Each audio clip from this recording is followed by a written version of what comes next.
I apologized for the appearance of my daughter-in-law, which my mother-in-law found displeasing. During my father-in-law's 60th birthday celebration, she reprimanded me in front of our relatives, lamenting not just her lack of attractiveness, but also her perceived incompetence. It was truly humiliating. I found myself wondering where my usually supportive husband was during this ordeal. Was he occupied with our daughter?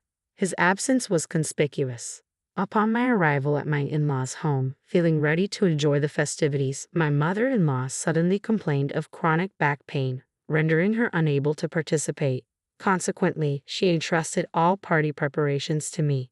As the event progressed, she continued to denigrate me in front of our gathered relatives, casting a shadow over what should have been a joyous occasion. It felt as though the lively atmosphere had turned somber, resembling more of a funeral than a celebration. Then, breaking the uncomfortable silence, my father-in-law stood up. "Is that all you have to say?" Little did anyone know, this seemingly innocuous question would set off a chain of events beyond imagination. "My name is Sarah, and I'm 35 years old. 6 years ago, I tied the knot with Michael, my husband, who happened to be 3 years my junior. Together, we have a delightful 5-year-old daughter. However, despite the joy of our family, there was always a shadow lurking in the form of my mother-in-law's disapproval. She harbored resentment towards me for being older than her son. Every holiday visit, be it New Year's, Memorial Day, or any national celebration, was tainted by her cutting remarks aimed at me, often in the absence of my husband. I wish I had a younger, livelier, and more attractive daughter-in-law, not someone adorned with age spots like you," she would say with a sharp tongue. "Do I really look that old?" "Yes, very much so. Haven't you noticed your own reflection in the mirror every day?" Receiving criticism about one's appearance can be deeply hurtful, especially for women. Despite this, I tried to brush it off, considering our limited interactions occurring only a few times a year. However, instead of diffusing the situation, my nonchalant response seemed to further provoke her. "You're remarkably thick-skinned for a woman of your age. It's irritating how you remain unaffected by my words. You lack even a trace of humility," she continued, her words growing harsher with each exchange. Yeah," was all I could muster in response. How should I confront my mother-in-law, whose words always leave me speechless? In front of my husband, she wears a facade of kindness, concealing her true nature. It's as if he's oblivious to her mistreatment of me. Yet, if I were to express my frustrations, I fear I'd bear the blame. So, I've endured in silence. Visiting their home with her presence feels like carrying a heavy burden. Despite this, it was a significant occasion, my gentle father-in-law's 60th birthday celebration. With numerous relatives gathering for the grand event, I chose to attend. Though my father-in-law is reserved, his subtle acts of kindness envelop me when my mother-in-law's hurtful words weigh me down. He gently approaches, offering solace with his words. "Sarah, if you're struggling, please don't hesitate to confide in me. I'd like to offer my support if that's all right with you." I couldn't help but wonder if my father-in-law was aware of the harassment I endured from my mother-in-law. Perhaps he chose to refrain from openly supporting me to shield me from further mistreatment behind the scenes. To honor our compassionate father-in-law, our family embarked on a 3-hour journey early in the morning to reach our in-laws' home. Feeling a bit under the weather with a low-grade fever and lingering fatigue, I entrusted the driving to my husband, Michael. Upon arrival, my mother-in-law emerged from the front door with an air of cheerfulness. Well, look who's here. It's been a while, Michael. You should visit more often. Oh dear, you look exhausted." "I've been driving non-stop, so it's understandable," Michael replied wearily. "You've clearly put in a lot of effort. I'll prepare the bed right away. Why don't you go rest in the back room?"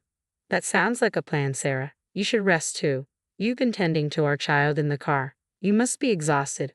Plus, you don't seem well."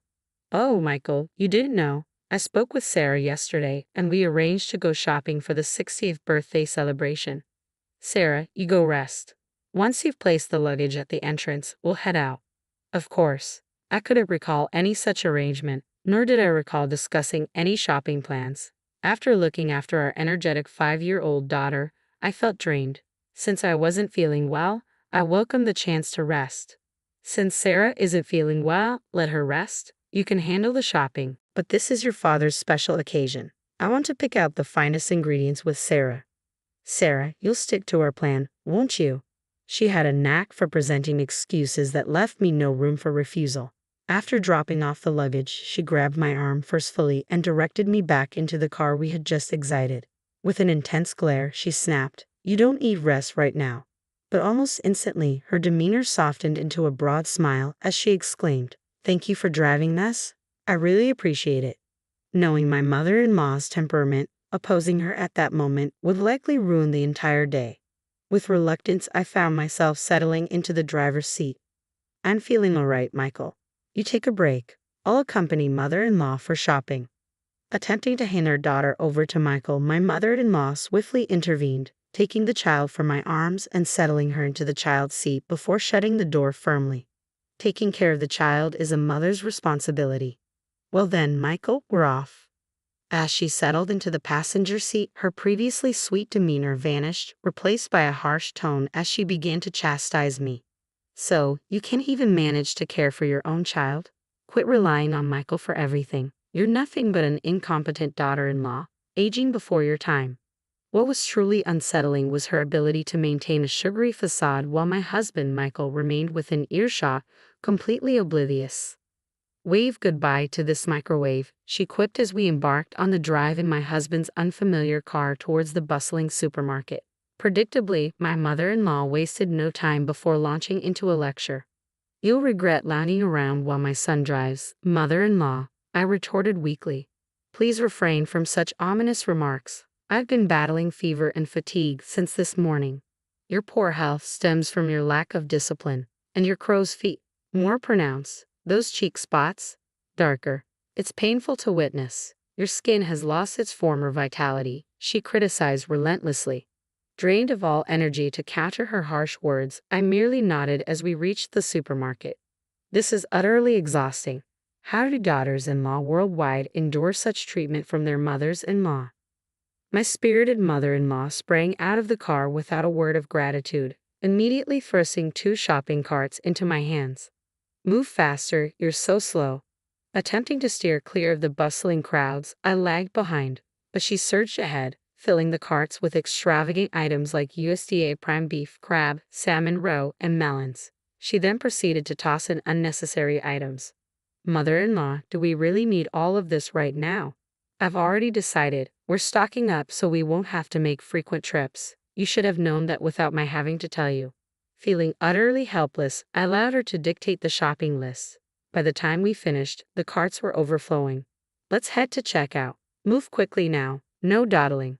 Despite her haste, when it was time to settle the bill at the checkout counter, my mother-in-law made no move to retrieve her wallet. "Mother-in-law, the payment," I ventured. She kept her hands folded behind her back, unmoving. When I pressed her again for the money, she shot me an angry glare. "You should foot the bill for everything." "Excuse me," I stammered. "As a wife, it's your responsibility to cater to your husband's family. Don't be miserly, just pay up." Reluctantly, I ended up covering the entire bill at the register, totaling $300. With no cash on hand, I had to charge it to my credit card. As a part-time worker trying to support my child, this financial blow hit hard. What made matters worse was that I had brought $300 as a birthday gift for my father-in-law's 60th birthday, but now I couldn't use it. This expense meant tightening our belts even further in the future, adding to the already heavy burden. I wonder how I'll break this news to Michael. If I were to speak up about this treatment, my mother-in-law might cause a scene. During the car ride home, she continued her onslaught of insults, showcasing an impressive array of verbal attacks. On our arrival home, my husband remained fast asleep, likely exhausted. Sensing an opportunity, my mother-in-law's smile widened as she began to assert her authority over me. "After you've put away the groceries, go eat in the garden immediately. Could I please have a moment to rest? You have no right to defy your mother-in-law. This is the consequence of letting Michael drive alone. You brought this upon yourself," I muttered. "If you have time to argue, then you have time to work. Hurry up, we're running out of time. After you've eaten, clean the bathroom and the toilet." Despite the injustice of the situation, I had no option but to endure it. Throughout the day, I toiled in the garden, pulling out weeds before tackling the grime and yellow stains in the bathroom and toilet. As I worked, I consoled myself with the thought that once the 60th birthday celebration concluded, I could enjoy some respite from my mother-in-law's presence. Just as I finished cleaning, my husband stirred from his slumber, surprised to find me still at work.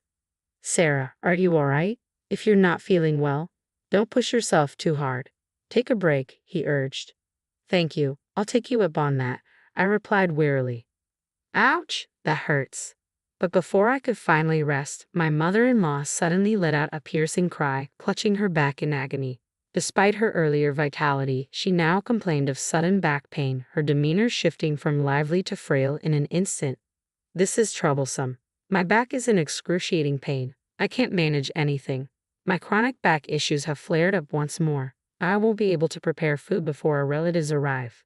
Sarah, you're my only hope. But oh, what am I to do? While her distressed demeanor seemed somewhat contrived, if her chronic back pain was genuine, then standing in the kitchen would indeed be impossible for her. With a heavy heart, I entrusted my husband with our daughter's care and reluctantly began cooking. Sarah, are you certain you're all right? I'm fine. Cooking is my usual responsibility, remember? I maintained a facade of strength for my husband, though my body was already weary. However, it was a significant day for my father-in-law, and I felt compelled to soldier on. My head is spinning, and the scent of food is making me queasy. But I must persevere for my father-in-law's sake. After completing the cooking, my father-in-law entered the kitchen to check on me. You've worked tirelessly. Thank you for preparing all this food. It's my pleasure. It's all for you. Please enjoy it later. As the relatives began to gather, each offering well wishes to my father-in-law, the atmosphere became animated. After the toasts were made and we were on the verge of starting the meal, my mother-in-law uttered something utterly shocking.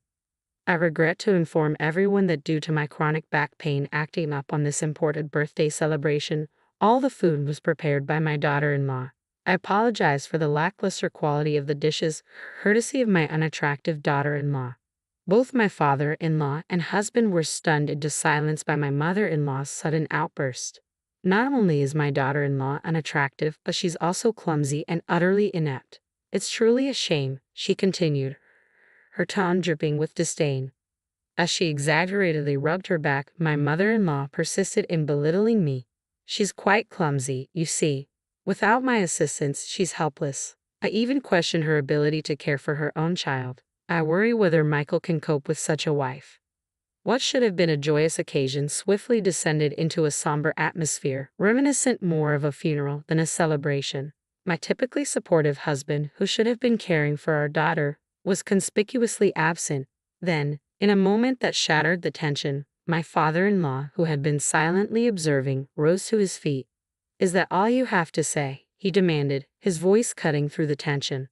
Seems like it. Perhaps it's time to bid farewell to the useless one, my mother-in-law added, her words dripping with contempt. In that instant, my husband strode into the room, carrying our daughter in a suitcase. His expression was unusually stern. Dad, as you suggested, I've packed her belongings, he declared firmly. My mother-in-law's smile hinted at satisfaction. Sarah, it appears you're being shown the door, she taunted. But to her astonishment, my husband handed the suitcase to her. What? My father-in-law's booming voice delivered the final blow. Take that and leave this house immediately. Despite her initial confusion, my mother-in-law swiftly grasped the gravity of the situation. Why am I the one being asked to leave? It's Sarah who's incompetent. The bathroom is always covered in mold, the toilet left filthy, and you dare to label Sarah as useless when you hardly lift a finger to cook. And let's not forget how terribly you've treated her. I've had my fill. It's a mother-in-law's responsibility to guide her daughter-in-law. I was merely pointing out her flaws. Guidance. Please. Do you think we're living in?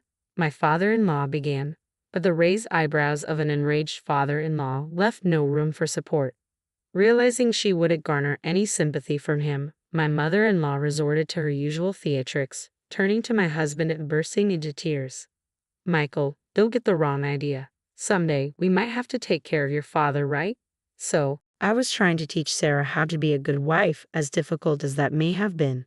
Taking care of him, that's a joke. I won't be fooled by you anymore. You've been mistreating Sarah all along, even today.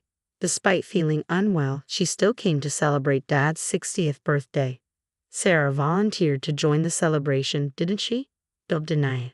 And you made her foot the bill for the groceries, didn't you?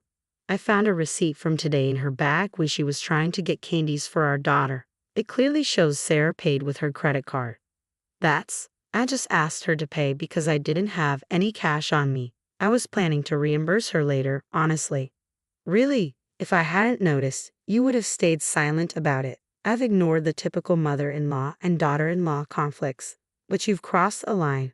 I'm tired of living with such a spiteful old woman.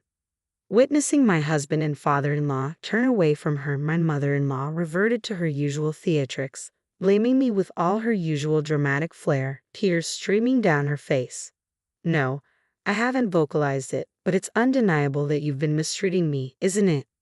For the sake of my father-in-law and my husband, who had shown me unwavering support, I summoned the courage to speak the truth for the first time. I refused to let my mother-in-law continue to dictate the narrative. That's correct. We were informed by Mia. We're aware of the derogatory remarks you made about Sarah at the supermarket and in the car afterward. You forced Sarah to handle all the weeding and cleaning in the house. Yeah, Grandma was mean to Mommy. She made her clean lots of things. You can't just dismiss a child's words. Maya doesn't lie. Let's review the dash cam footage. That should clarify everything. Excellent suggestion, Sarah. I'll do that right away. Ignoring his mother's protests, Michael strode out to the parked car, starting the engine and pulling up the dash cam footage. The latest model, equipped to record both the road and the car's interior, provided crystal clear visuals, including facial expressions. It's all there. She said those things. I murmured. I'm appalled, echoed everyone as they watched the footage unfold.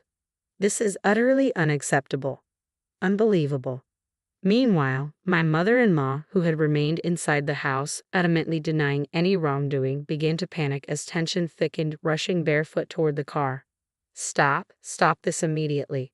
Don't watch. But no amount of shouting could halt the revelation.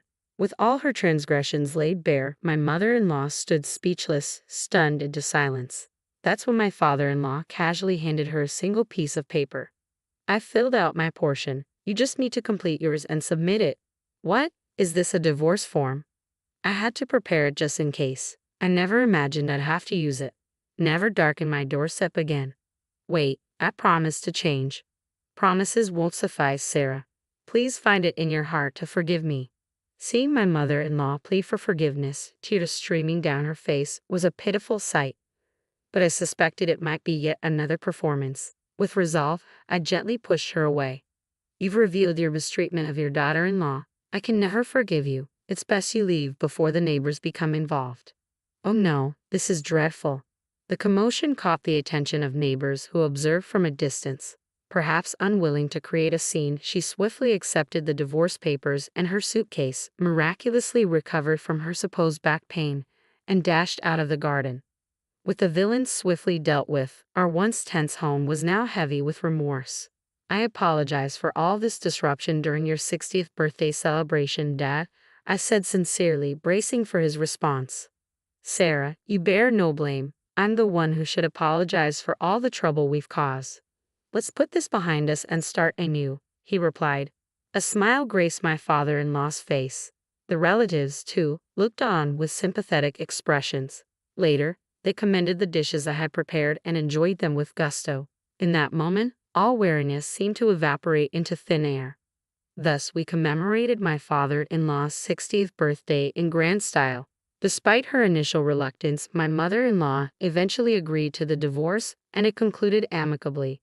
It also came to light that she had been embezzling funds from my father-in-law's account, resulting in an order for her to repay $10,000 that she had spent recklessly. Struggling to secure employment due to her lack of experience, she now works as a nighttime janitor in an office building. With little money remaining, she resides in a dilapidated apartment that has seen better days.